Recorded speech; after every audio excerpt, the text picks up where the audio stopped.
জামাই ষষ্ঠী মঙ্গলবারে অফিস থেকে ফিরেই দুজনে আমরা বেরিয়ে পড়লাম বৌদি আর বাবার জন্য জামা কিনতে। দেখো বাবার জন্য শার্ট আর এই হাফ প্যান্ট নিয়েছি।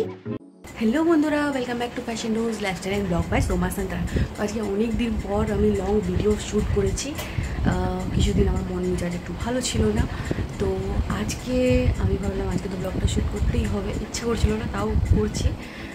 আজকে হচ্ছে জামাই ষষ্ঠী, তো আমরা আজকে যাবো বাপের বাড়ি আমার। তো তুমি দেখতেই পাচ্ছ আমি হাফ মেকআপ কমপ্লিট করে নিয়েছি।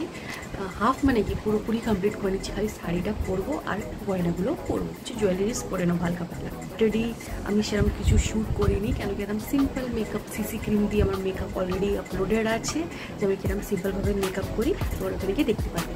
তো আমাকে বলো আমার মেকআপ কেমন লাগছে, আমি কেমন রেডি হয়েছি। দেখো সেমভাবে মেকআপ করেছি যেরকম আমি করি নর্মাল টাইমেতেও, অফিস দিন আমি এরকমভাবে রেডি হই, তো নর্মালভাবে এরকম কিছু স্পেশাল কিছু না। তো দেখো কেমন লাগছে, বেশ সুন্দর লাগছে বলো। সিসি ক্রিম আর বেস্ট আবার ভালো ছিল, আমি ভালো করে সানস্ক্রিন ময়শ্চারাইজার লাগিয়ে করেছিলাম, খুব সুন্দরভাবে শেড হয়েছে মেকআপটা। দেখো তাড়াতাড়ি করে রেডি হয়ে যাই, বর গেছে চান করতে, স্নান করে আসবে, আর তাড়াতাড়ি করে আমি রেডি হয়ে তোমাদের সাথে আমি কথা বলছি। তৎক্ষণে ব্লগটাকে দেখতে থাকো, আশা করছি তোমাদেরকে ভালো লাগবে। আর হ্যাঁ, কোথায় যাচ্ছ, ভিডিওটা ভালো লাগলে অবশ্যই চ্যানেলটাকে সাবস্ক্রাইব, লাইক অ্যান্ড শেয়ার করে দিও। চলো ব্লগটাকে দেখতে থাকো। তো জামাই ষষ্ঠীর স্পেশাল লুকের জন্য আমি এই জুয়েলারিটা পরেছিলাম আর এই ইয়াররিংসটা, আর এই ব্ল্যাক শাড়িটা আমাকে বৌদি দিয়েছিল 2 বছর আগে আমাকে পুজোতে, তো ওটাই পরে নিলাম। আর এই ব্লাউজটা 2 বছর আগে কিনেছিলাম, আজকে আমি ফাইনালি আমার গায়ে ফিট হলো, তাই জন্য আমি আজকে পরতে পারলাম। কিন্তু ব্লাউজটা এতটাই লুজ, আনকমফোর্টেবল লাগছিল, কিন্তু বাস অতটাই বোঝা যাচ্ছিল না, তাই জন্য আমি এটার সাথে পেয়ার আপ করে নিলাম। এরমভাবে আমার লুক কমপ্লিট হয়ে গেছে, জানাও আমাকে কেমন লাগছে। আর এখানে বর মশাই পুরো হ্যান্ডসাম সেজে একদম রেডি, ব্ল্যাক দুজনে পরে আমরা বেরোবো জামাই ষষ্ঠী পালন করতে। সব সাজাতে হয়ে গেল, কিন্তু দেখো হাতটা ফাঁকা, আমি সিলভার বালাটা খুঁজেই পাচ্ছিলাম না। লাস্টে আমি একটা সিলভার কালারের ঘড়িই পরে নিলাম।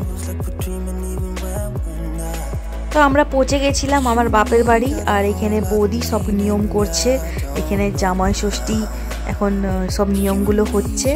দেখো চিড়ে, মুরগি, দই, মিষ্টি সব রকম দিয়ে সাজিয়ে কি সুন্দর করে রিচুয়ালটা কমপ্লিট করছে।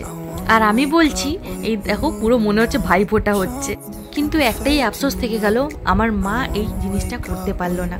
কিন্তু মা যতদিন ধরে সুজনকে চেনে, এই 9 বছরে, মা প্রত্যেকটা বছরে সুজনের জন্য উপোস রাখতো জামাই ষষ্ঠীর। আর আমরা দুজনেই জানি মা যেখানেই আছে আমাদেরকে এরমভাবেই আশীর্বাদ করছে। এই দেখো আমার বদমাস ভাইপো চলে এলো। বাবু আমরা সবাই এখানে ব্রেকফাস্ট করছি, আমিও করছি।